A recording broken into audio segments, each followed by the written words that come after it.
Shalom. Bagaimana kabarnya hari ini?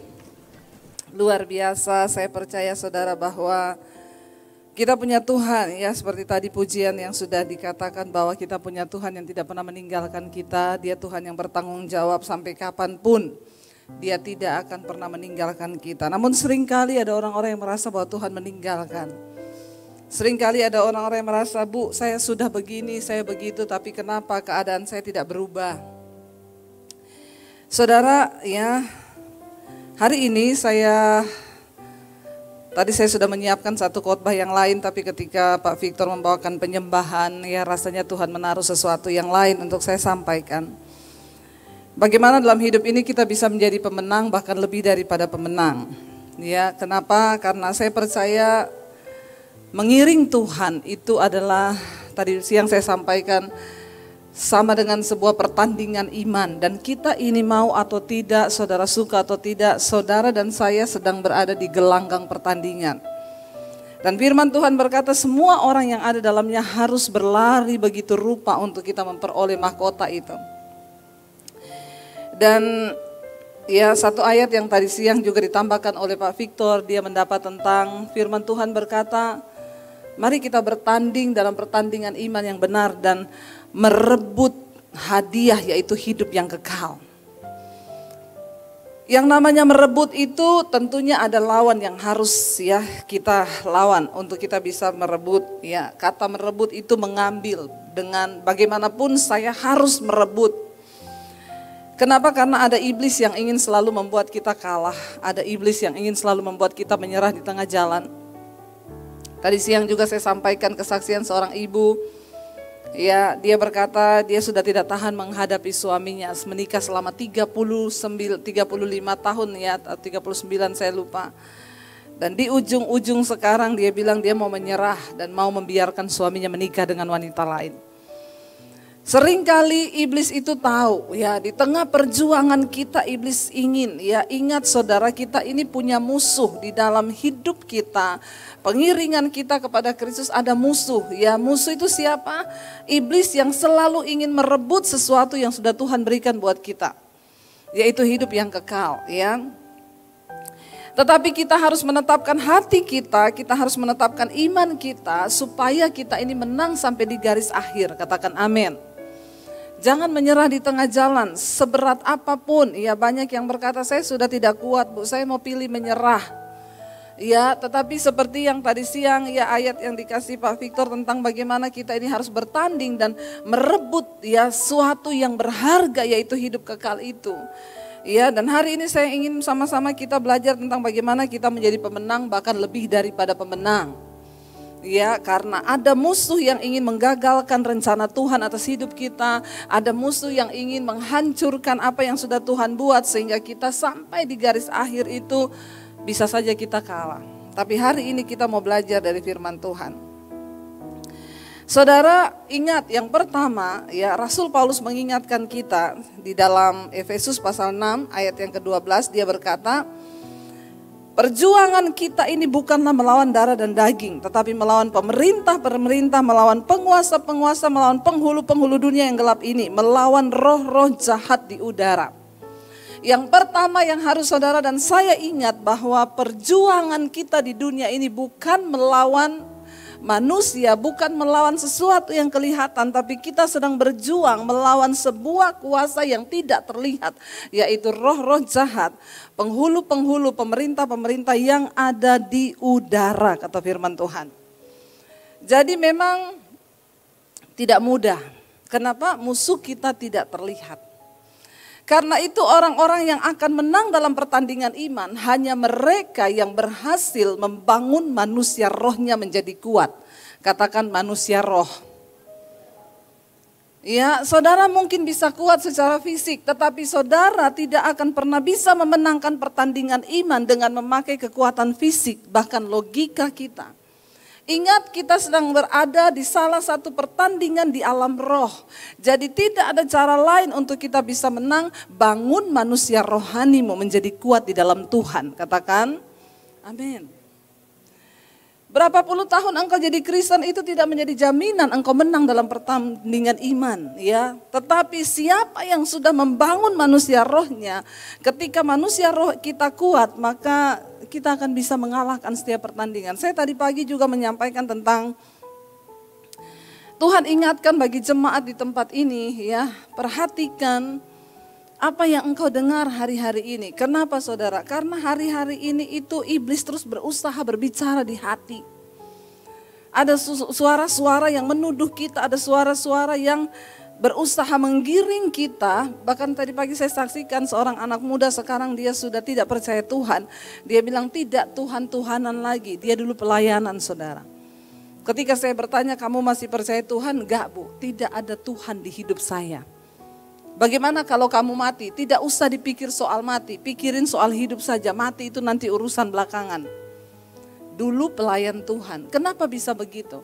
Karena dia mengalami banyak kepahitan hidup dan iblis selalu datang menuduh dia. Mana Tuhanmu? Kalau dia ada, kenapa keluargamu berkekurangan? Kenapa kamu mengalami kepahitan begini-begini? Tiap hari dia membiarkan suara iblis itu di hatinya. Dia tidak pernah melawan dengan firman. Sehingga kekuatannya runtuh. Makanya Alkitab berkata, hari ini mungkin engkau bisa berkata engkau anak Allah. Tetapi engkau belum tahu keadaanmu kelak itu seperti apa. Tidak semua orang yang ada di ruangan ini akan keluar sebagai pemenang kalau engkau tidak membangun manusia rohanimu mulai dari sekarang. Kita hidup di alam nyata, tetapi tanpa kita sadari saudara bahwa Tuhan itu memanggil kita berperang di alam roh, ya. Dan kenapa banyak orang Kristen kalah? Karena mereka tidak pernah mengetahui rahasia ini, bahwa Rasul Paulus bilang perjuangan kita bukan melawan darah dan daging. Tapi semua diawali dari alam roh. Kalau rohmu kuat, maka engkau bisa mengambil alih dunia nyata ini. Saya tadi pagi bersaksi bagaimana ketika kita memasuki masa pandemi, ya apa yang ada di benak saya cuma bisa melihat yang kelihatan. Mungkin yang terburuk adalah kami akan jual rumah di Jakarta lalu kami kembali ke Solo. Karena memang tidak ada harapan di depan. Tapi apa yang saya lakukan? Setiap kali iblis datang menuduh hidup saya, sudah ya nanti jual rumah pulang ke Solo. Bagaimana kamu menghadapi hidup ke depan, kamu sudah tidak ada harapan lagi. Saya terus berkatakan, iblis, aku percaya aku pernah melewati banyak masa sulit, tapi Tuhan itu menyertai. Dan saya juga percaya sekalipun tidak terlihat di depan saya akan seperti apa.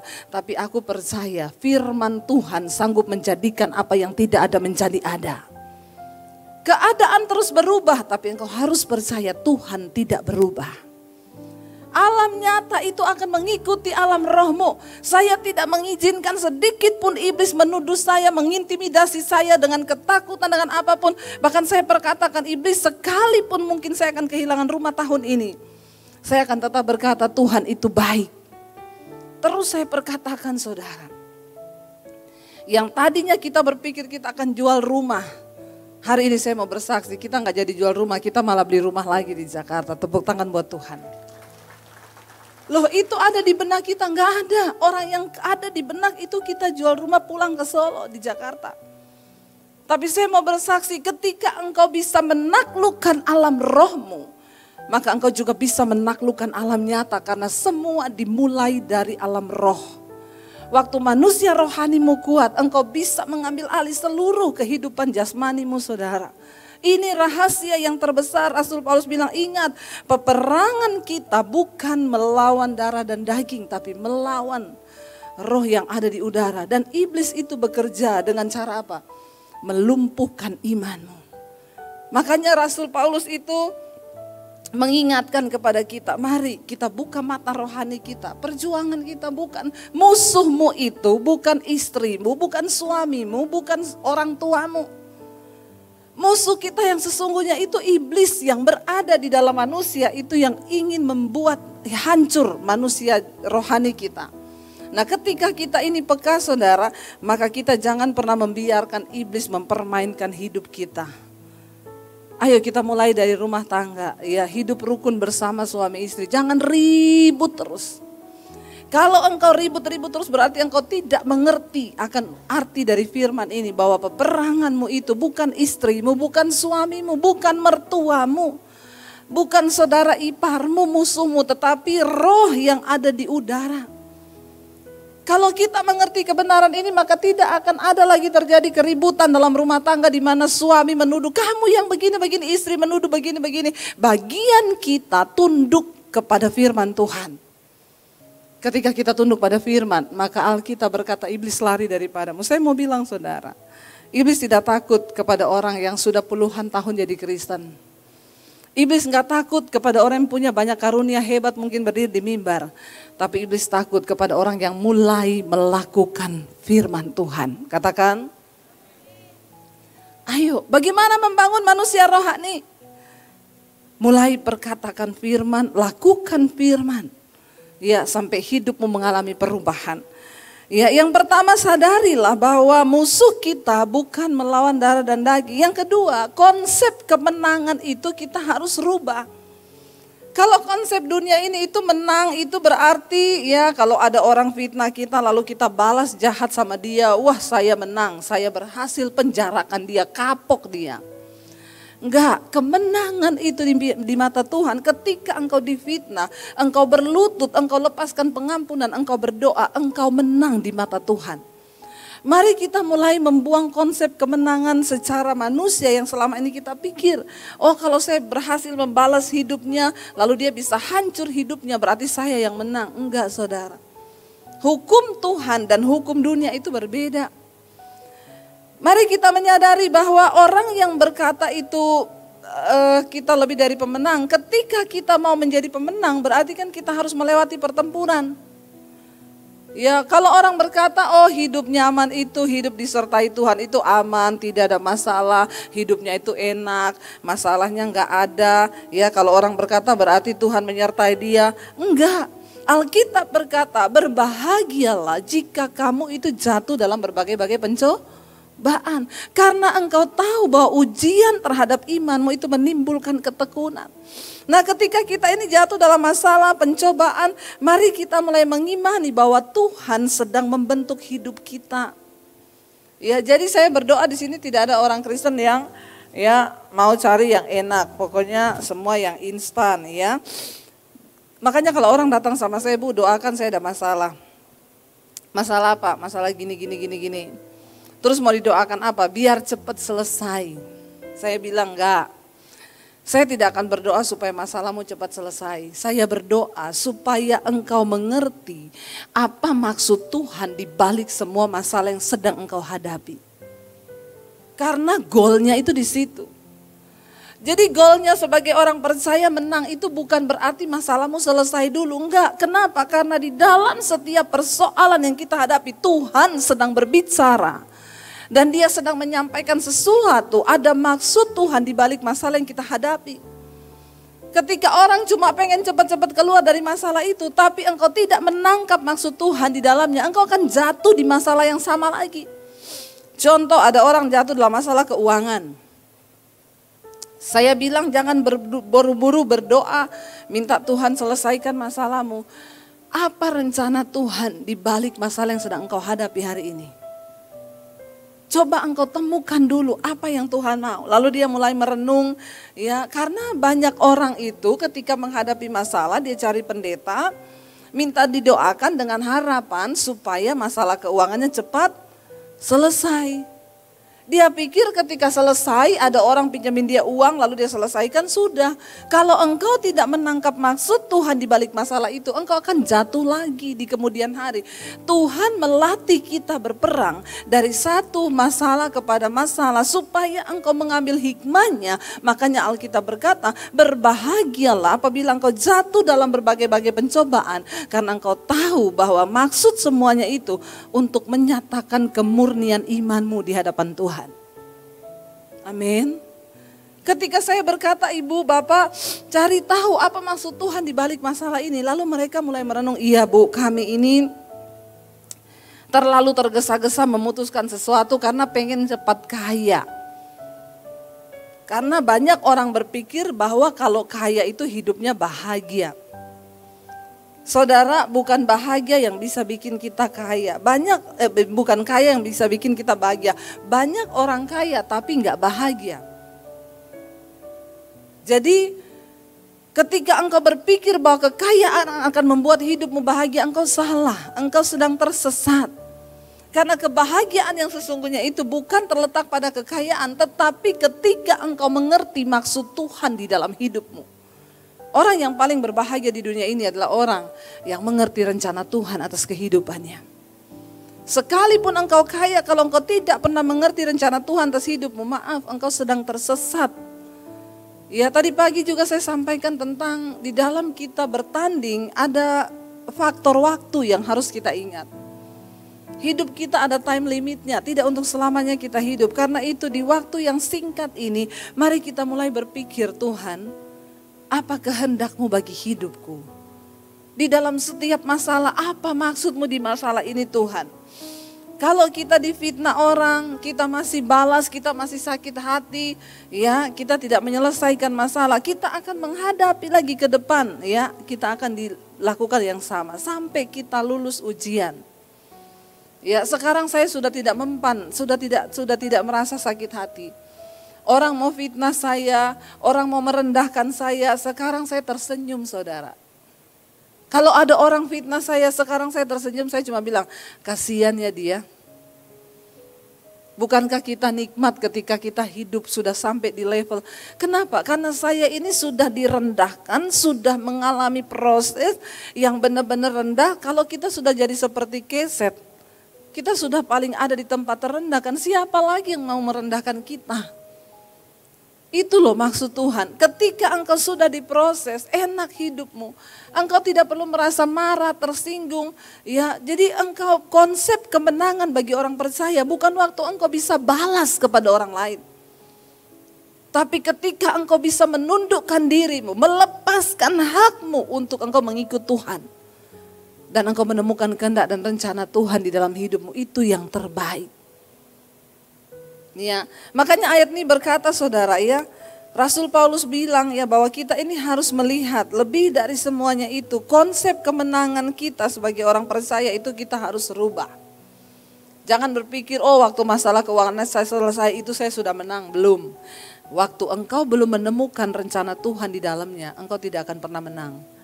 Ketika engkau satu saat sudah kaya, engkau akan jatuh lagi di lubang yang sama. Makanya ada orang berkali-kali jatuh di lubang yang sama. Masalah keuangan jatuh lagi. Masalah seks dia jatuh lagi. Berselingkuh dia jatuh lagi. Dia tidak pernah menang. Kenapa? Karena dia tidak pernah mengambil hikmah di balik semua yang dia alami. Apa yang kita hadapi sekarang, percayalah Tuhan turut bekerja di dalamnya untuk mendatangkan kebaikan di hidup kita. Dan jangan pernah menyerah, saudara. Yang pertama tadi, ingat kita punya musuh, dan musuh kita itu ya bukan darah dan daging, musuh kita tidak terlihat. Yang kedua, perbaiki konsep kemenangan kita di hadapan Tuhan. Karena prinsip Tuhan dan prinsip dunia ini selalu bertolak belakang. Ya, menang bukan berarti kita bisa mengalahkan orang lain, tapi menang kita bisa mengalahkan diri kita sendiri dan tunduk kepada kehendak Tuhan. Roma pasal 8 ayat yang ke-31, ya, firman Tuhan berkata begini, saudara. Sebab itu apakah yang akan kita katakan tentang semuanya itu? Jika Allah di pihak kita, siapa yang akan melawan kita? Kunci kemenangan yang berikutnya adalah pastikan bahwa Tuhan ada di dalam hidupmu. Jika Allah ada di pihak kita, siapakah yang akan melawan kita? Ada begitu banyak orang tidak mengerti akan ayat ini. Jangan cuma memperkatakan firman, tetapi engkau harus menghidupi firman itu. Siapa yang percaya bahwa Allah ada di dalam dirinya, saudara, itu adalah orang-orang yang tahu betul bagaimana cara dia hidup. Bagaimana Tuhan itu bekerja di dalam hidupnya. Kalau kita baca 2 Korintus pasal 13 ayat yang kelima, ya, sebaiknya kita melakukan ayat ini. 2 Korintus 13 ayat yang kelima ini penting. Ya, firman Tuhan berkata di sana, 2 Korintus 13 ayat yang kelima, ujilah dirimu sendiri. Apakah kamu tetap tegak di dalam iman? Selidikilah dirimu. Apakah kamu tidak yakin akan dirimu bahwa Kristus Yesus ada di dalam diri kamu? Sebab jika tidak demikian, kamu tidak apa? Tahan uji. Bagaimana kita menjadi orang-orang yang tahan uji? Ayat ini berkata, uji dirimu sendiri. Coba kita merenung sejenak, menguji diri. Apakah engkau yakin engkau hidup di dalam Tuhan? Apakah engkau yakin bahwa Tuhan sungguh-sungguh ada dalam hidupmu? Siapa yang yakin bahwa dia hidup di dalam Tuhan? Artinya apa? Setiap hari kita hidup dalam kebenaran. Yang kita pikirkan adalah rencana Tuhan. Karena banyak orang berkata bahwa dia ada dalam Kristus, tapi sesungguhnya dia tidak pernah hidup bagi Tuhan. Dia hidup bagi dirinya, dia hidup bagi keinginannya, bahkan banyak yang berkata milik Kristus tetapi mereka hidup bagi kepentingan setan. Siapa hamba Tuhan yang sesungguhnya? Hamba Tuhan adalah orang yang melakukan firman Tuhan. Saya tadi saya tertawa tadi mendengar cerita salah satu pengerja di sini, ya. Saya nggak tahu ini pengalaman di sini atau di mana gitu ya, tapi dia cerita pernah jadi usher. Lalu untuk kursi hamba Tuhan ditulisi, ini kursi khusus hamba Tuhan. Ya, jadi situ kursi khusus hamba Tuhan. Lalu ada jemaat datang duduk, saudara. Lalu dia bilang, maaf Bu, ini ada kursi khusus hamba Tuhan. Jemaatnya bilang, emang saya hamba siapa? Hamba setan. Ya, tapi ini jemaat pinter. Benar itu, kecuali tulisannya itu kursi untuk pengkhotbah. Karena tidak semua jemaat itu kan pengkhotbah ya. Saya bilang ya benar itu jemaat.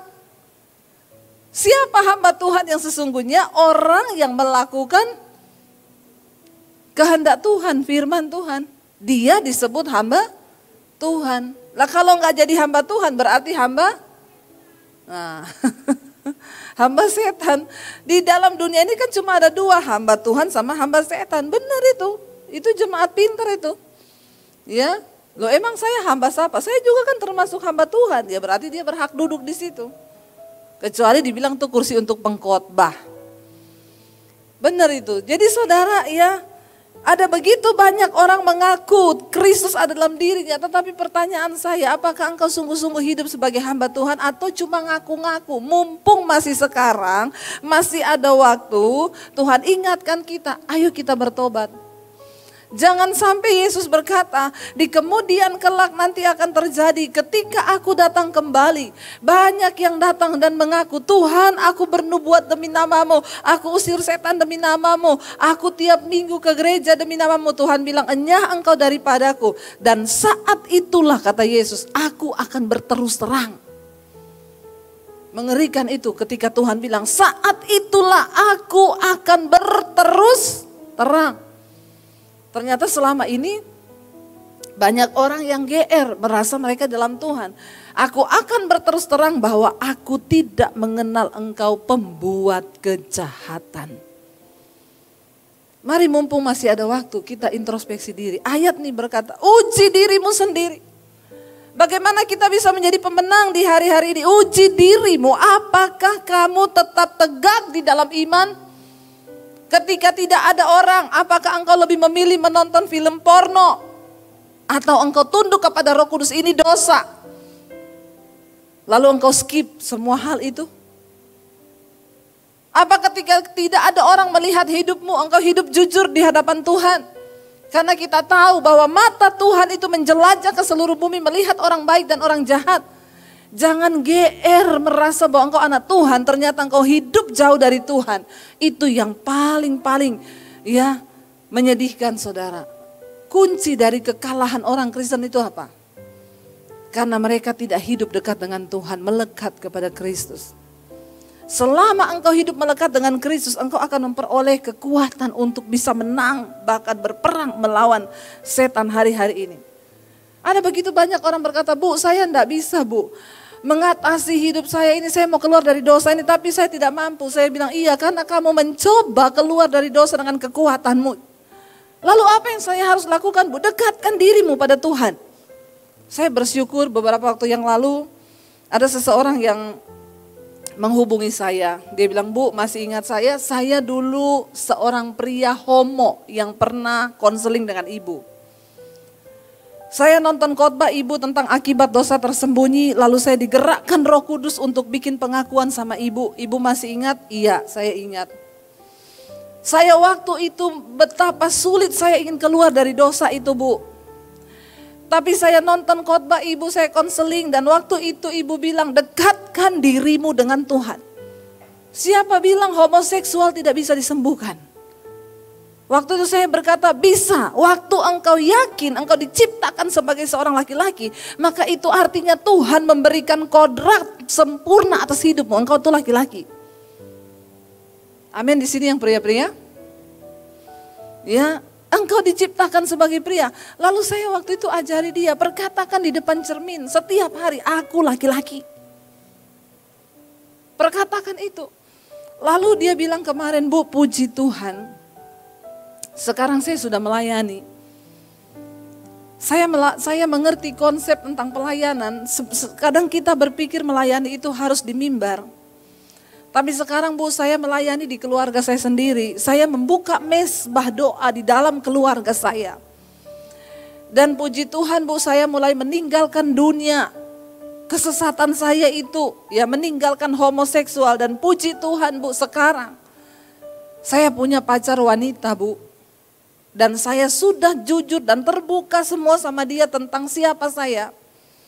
Dan puji Tuhan, Bu, dia mau menerima saya apa adanya. Saya bilang, wow, Tuhan itu dahsyat.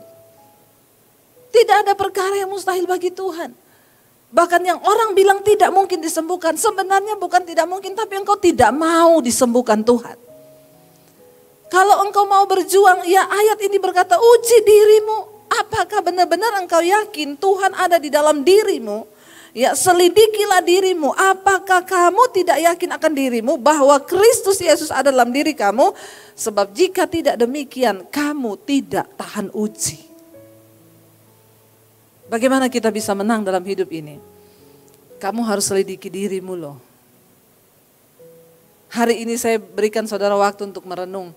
Tanya sama dirimu, apakah aku ini benar-benar jadi anak Tuhan yang benar, hidup melakukan firman, tunduk pada kehendak Tuhan, atau aku ngaku Kristen tapi aku hidup bagi diriku sendiri, atau mungkin aku hidup bagi dosa. Bertobat saudara.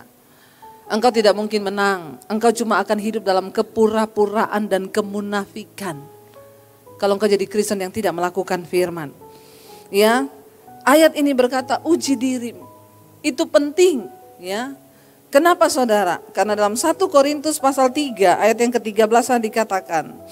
1 Korintus 3:13, sekali kelak pekerjaan masing-masing orang itu akan nampak. Karena hari Tuhan akan menyatakannya, sebab ia akan nampak dengan api. Dan bagaimana pekerjaan masing-masing orang itu akan diuji oleh api itu. Jadi percuma kita hidup dalam kemunafikan, percuma kita hidup di dalam kepura-puraan, karena satu saat kelak semua hidup saudara dan saya itu akan diuji. Waktu Kristus Yesus datang, setiap kita akan berdiri di hadapan pengadilan Kristus untuk mempertanggungjawabkan semua tentang hidup kita. Ya. Dan satu saat kelak firman ini berkata, pekerjaan masing-masing orang akan nampak karena hari Tuhanlah yang akan menyatakannya. Mari kita persiapkan diri kita saudara. Kita melihat hari-hari ini kita sedang ada di hari-hari pemurnian, ini adalah hari-hari terakhir. Jangan sampai ada di antara kita yang gugur di tengah jalan. Mari kita mau berkata, Tuhan kami mau menjadi pemenang iman sampai di garis akhir. Kita mau berkata kepada Tuhan ya. Mari kita yakinkan diri kita. Kita mau berkata bahwa Kristus ada dalam diri kita ya. Siapakah ayat tadi Roma 8 ayat 31. Ya, sebab itu apakah yang akan kita katakan tentang semuanya itu? Jika Allah di pihak kita, siapa yang akan melawan kita? Ya, saya bilang hidup kudus itu enak, hidup kudus itu gampang. Waktu kita dekat dengan Tuhan. Bagian kita hanya mendekatkan diri dengan Tuhan. Ya, pria yang homoseksual itu saya bilang, engkau tidak mungkin bisa melakukan dengan kekuatanmu. Yang harus engkau lakukan sekarang, bangun manusia rohanimu, dekatkan dirimu dengan Tuhan. Karena ketika engkau berusaha dengan kekuatanmu sebagai manusia, engkau stres, engkau jatuh dan jatuh lagi. Tapi ketika engkau membangun hubunganmu dengan Tuhan, apa yang tidak sanggup dilakukan oleh engkau karena keterbatasanmu sebagai manusia, itu akan dilakukan oleh Allah di dalam diri kita, saudara. Karena kita punya Tuhan yang hebat, ya. Ayat yang ke-32, Roma 8 ayat 32. Ia yang tidak menyayangkan anaknya sendiri, tetapi yang menyerahkannya bagi kita semua. Bagaimanakah mungkin ia tidak mengaruniakan segala sesuatu kepada kita bersama-sama dengan dia. Sedangkan Kristus diberi buat saudara dan saya. Apalagi kalau cuma kebutuhan hidup kita, Tuhan terlalu sanggup. Tapi pertanyaannya, apakah engkau benar-benar ada di dalam dia? Seringkali firman Tuhan berkata, bukan mataku yang kurang tajam melihat kebutuhan hidupmu. Bukan tanganku yang kurang panjang untuk menolong engkau. Tetapi dosa dan kejahatanmu itu yang menghambat yang baik daripadamu. Kenapa kita tidak mengalami masa-masa yang baik dalam hidup kita? Karena ada penghalang berkat di dalam hidup kita, dosa dan kejahatan kita. Mari kita mulai bertobat, tidak ada pilihan lain saudara selain kita hidup di dalam perkenanan Tuhan. Ayat 33, siapakah yang akan menggugat orang pilihan Allah? Allah yang membenarkan mereka, siapa yang dapat menghukum mereka? Kalau kita benar-benar ada dalam Kristus, siapa yang bisa menggugat kita? Bahkan Tuhan pun tidak menggugat kita, karena dialah yang membenarkan kita, apalagi iblis. Iblis tidak akan pernah mampu menggugat hidupmu ketika engkau tunduk kepada kebenaran.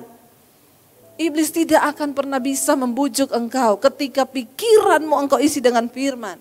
Dan engkau tidak beri ruang di dalam pikiranmu untuk iblis boleh bekerja sama dalam hidup kita. Ya, ayat yang ke-34. Kristus Yesus yang telah mati, bahkan lebih lagi yang telah bangkit, yang juga duduk di sebelah kanan Allah, yang malah menjadi pembela bagi kita. Siapa yang akan menggugat kita kalau kita hidup di dalam Tuhan? Apalagi Kristus, dia tidak akan menggugat kita karena dia bahkan mati dan bangkit bagi saudara dan saya. Ayat yang ke-35, siapakah yang akan memisahkan kita dari kasih Kristus? Penindasan atau kesesakan atau penganiayaan atau kelaparan atau ketelanjangan atau bahaya atau pedang? Waktu engkau yang itu tadi menguji dirimu, engkau tinggal di dalam Tuhan, engkau melakukan firman, maka ayat ini terjadi dalam hidup kita. Siapa yang bisa pisahkan kita dari Tuhan? Tidak ada satupun kuasa yang bisa pisahkan kita. Ya, apa yang bisa pisahkan kita dari kasih Kristus? Penindasankah? Kesesakankah? Aniayakah? Atau kelaparankah? Atau ketelanjangan? Atau bahaya? Atau pedang? Dengar baik saudara, kita masih akan mengalami banyak masa sulit di depan ini. Dan hanya orang-orang yang hidup melekat dengan Tuhan, merekalah yang akan melihat pembelaan dan penyertaan serta kemenangan demi kemenangan. Kenapa banyak orang-orang yang menang ketika dianiaya pun mereka tetap percaya kepada Kristus? Karena mereka sudah mengalami ini. Mereka menguji dirinya dan yakin bahwa Tuhan ada dalam hidupnya. Dan itu cukup. Bagi kita itu saudara, sebenarnya bagi Tuhan itu menjawab masalahmu, menjawab pergumulanmu. Saya itu melihat begitu gampang bagi Tuhan. Saya mau tanya saudara, yang punya uang, yang punya kekayaan di dunia ini siapa? Semuanya akan datang dari Tuhan kan? Tetapi ketika engkau mencari segala sesuatu itu dan menghabiskan semua tenagamu untuk mencari itu, maka sia-sia hidupmu. Tapi ketika kita sungguh-sungguh mencari Tuhan, kita nggak perlu mencari apalagi. Tuhan bilang itu bonus yang akan aku berikan. Ketika engkau setia. Dan Tuhan itu sanggup membukakan pintu berkat dengan hal-hal bahkan yang tidak pernah kita pikirkan. Jangan jadi orang Kristen yang terus menuntut Tuhan dengan berkat. Karena banyak orang Kristen itu mengidentikan penyertaan Tuhan itu dengan berkat jasmani. Kita berpikir bahwa uanglah yang menjadi tolak ukur Tuhan menyertai kita. Bertobat saudara. Perkenanan Tuhan. Ya itu cuma bonus. Uang semua yang engkau miliki. Aduh saya ini sudah mengalami bagaimana Tuhan itu menyertai. Tapi di dalam segala peristiwa itu Tuhan itu turut bekerja. Satu kali saya, ya jadi kami tuh lagi bangun rumah di Jakarta, bangun studio saudara. Ya singkat cerita, uang saya dibawa lari. Orangnya kita sudah percaya, orangnya juga anak Tuhan, tapi ternyata waktu saya minta pertanggungan jawab, dia bilang semua nota hilang. Saya hitung-hitung tuh selisihnya ratusan juta. Pendeta juga manusia, punya rasa, punya hati, jangan samakan dengan pisau belati. Saya sedih, uang ratusan juta saudara.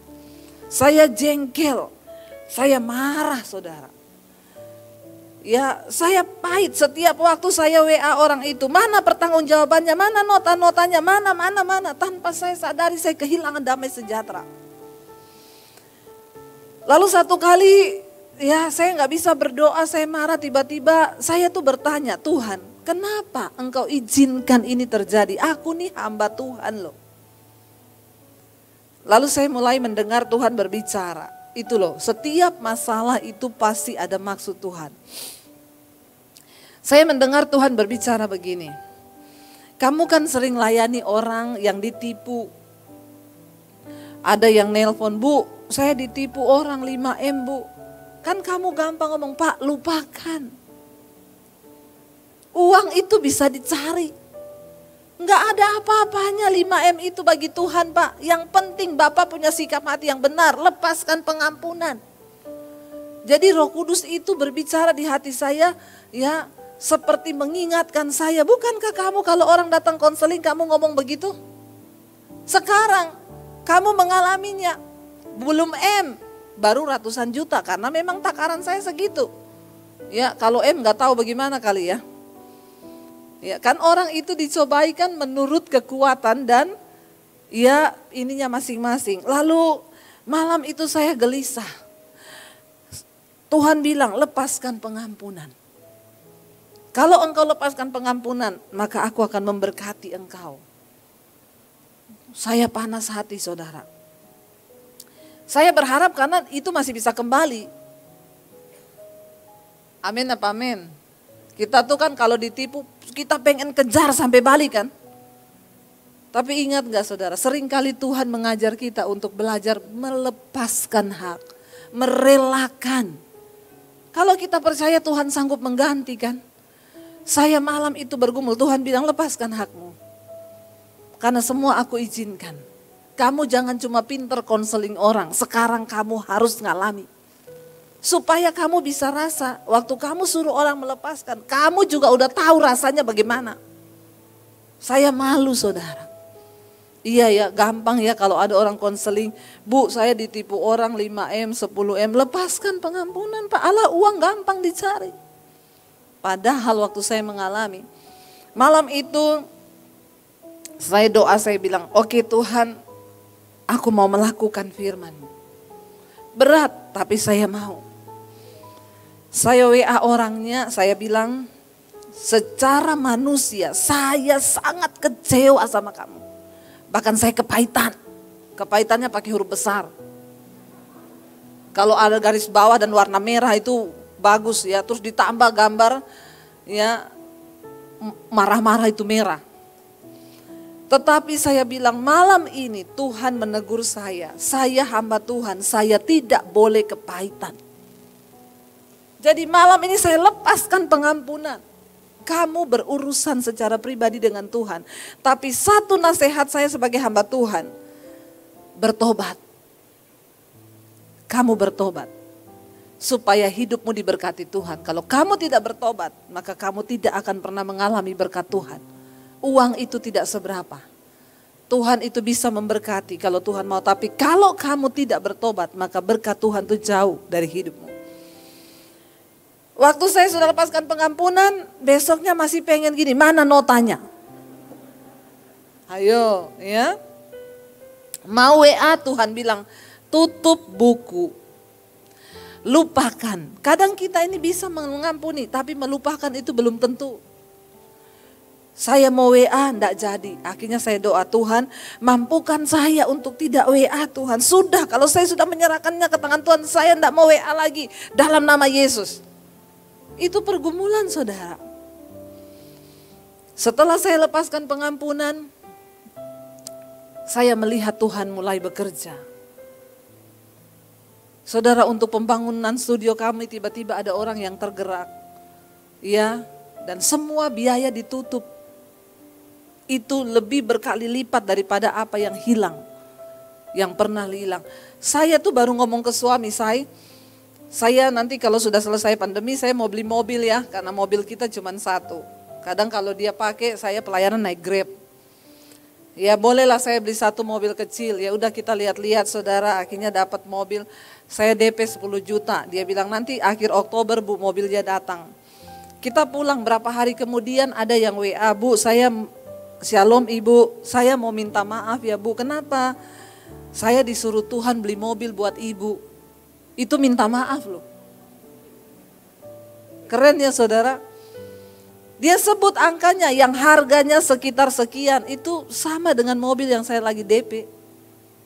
Terus saya bilang, loh kenapa? Dia bilang, Bu saya bersyukur saya bisa menemukan channel khotbah Ibu. Ketika pertama kali saya menemukan channel khotbah Ibu, itu saya dalam keadaan uang saya ditipu sama teman. Sekitar berapa M. Lalu saya berat untuk melepaskan pengampunan, saya pahit, hidup saya terpuruk. Orang itu kalau jengkel pahit, udah gak bisa kerja, gak sehat. Malah yang lain-lainnya itulah cara setan menipu. Lalu ketika saya nonton khotbah ibu ngomong lepaskan pengampunan. Uang itu Tuhan bisa kembalikan asal kita mau melakukan firman. Saya lepaskan pengampunan Bu. Dan ibu tahu di masa pandemi Tuhan berkati saya itu berlipat kali ganda dari yang hilang itu. Dan saya merasa berhutang kepada Tuhan. Dan Tuhan menyuruh menggerakkan saya untuk beli mobil buat ibu. Jadi bulan Oktober akhirnya mobil itu datang. Tepuk tangan buat Tuhan. Saudara, ketika kita taat loh, kemenangan itu apakah bagi saya kemenangan kalau dia balikin uang itu. Itu kemenangan tadinya, makanya saya tiap hari WA, mana nota-notanya, mana ya. Saya WA lagi besoknya, kalau saya hitung-hitung kamu itu masih bawa uang saya sekian ratus juta loh. Waktu saya sebut begitu, tambah panas gak hati? Tambah panas, tambah jengkel gak? Tambah jengkel. Jawabannya cuma udah hilang nota-notanya. Tambah marah gak? Marah. Tapi ketika Tuhan ngomong lepaskan hakmu. Dan disitulah kemenangan saudara. Coba kalau saya gak melepaskan hak, saya tidak akan melihat berkat Tuhan itu dicurahkan. Hello, kita kan punya iman bahwa kita punya Tuhan yang hebat. Tapi sering kali kita tidak mengalami itu. Kenapa? Karena engkau masih mempertahankan hakmu. Tapi kalau engkau mau melihat kemenangan hari-hari ini, lepaskan hakmu. Biarkan Tuhan yang berperkara. Saya percaya saudara, mengiring Yesus itu tidak mudah, tapi waktu engkau mau, maka Tuhan akan berikan engkau kemampuan. Kita akan menyembah Tuhan, saya minta suami saya bisa ngiringi saya, kita akan nyanyi satu pujian. Mari kita bangkit berdiri bersama. Saya tidak tahu saudara punya masalah apa hari ini, tapi Tuhan mau engkau menjadi pemenang. Karena berkat Tuhan itu sudah disediakan, hanya ketika kita mau ambil keputusan untuk melakukan firman. Kami mau mengikuti Engkau Tuhan, melepaskan semua hak, melepaskan semua keinginan-keinginan kami. Kami mau belajar untuk memiliki cara pandang seperti cara pandangnya Tuhan.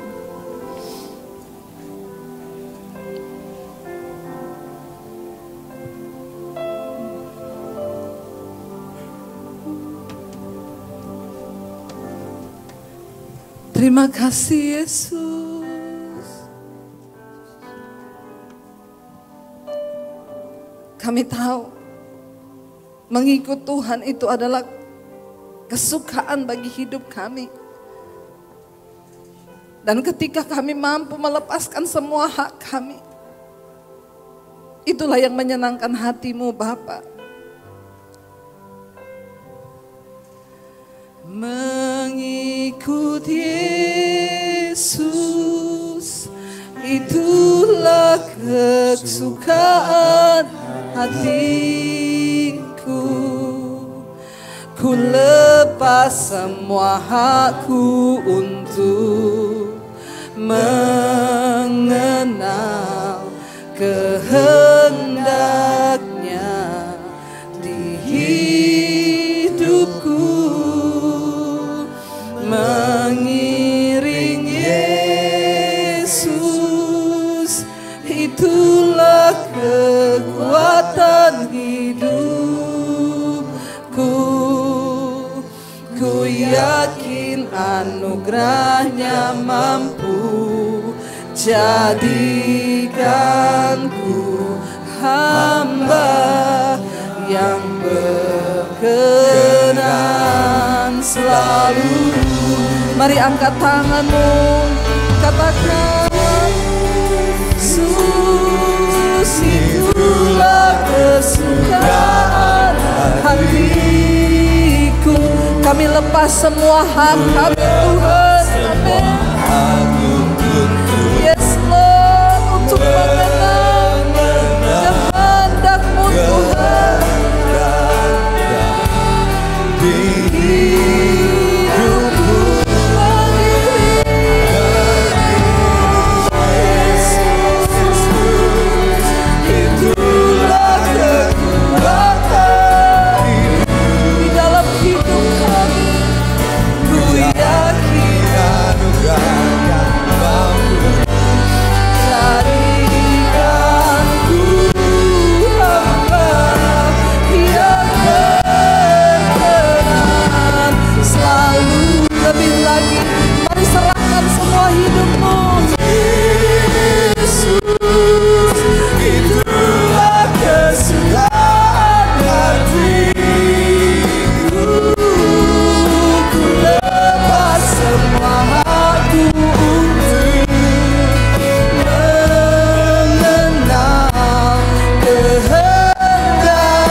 Malam ini yang Tuhan mau, ketika ada orang-orang yang berkata kami menyerahkan seluruh hak kami Tuhan. Sebagai istri, sebagai suami, bahkan sebagai anak, ajar kami melakukan kehendak-Mu. Itulah kunci kemenangan di dalam kehidupan ini. Waktu kami meletakkan hak-hak kami dan meminta kehendak Bapa yang jadi atas hidup kami. Seberat apapun pergumulanmu saudara, percayalah Tuhan sedang turut bekerja mendatangkan kebaikan atas hidup. Bilang, Tuhan, berikan kekuatan bagi kami untuk mampu terus menjalani hidup ini sampai garis akhir.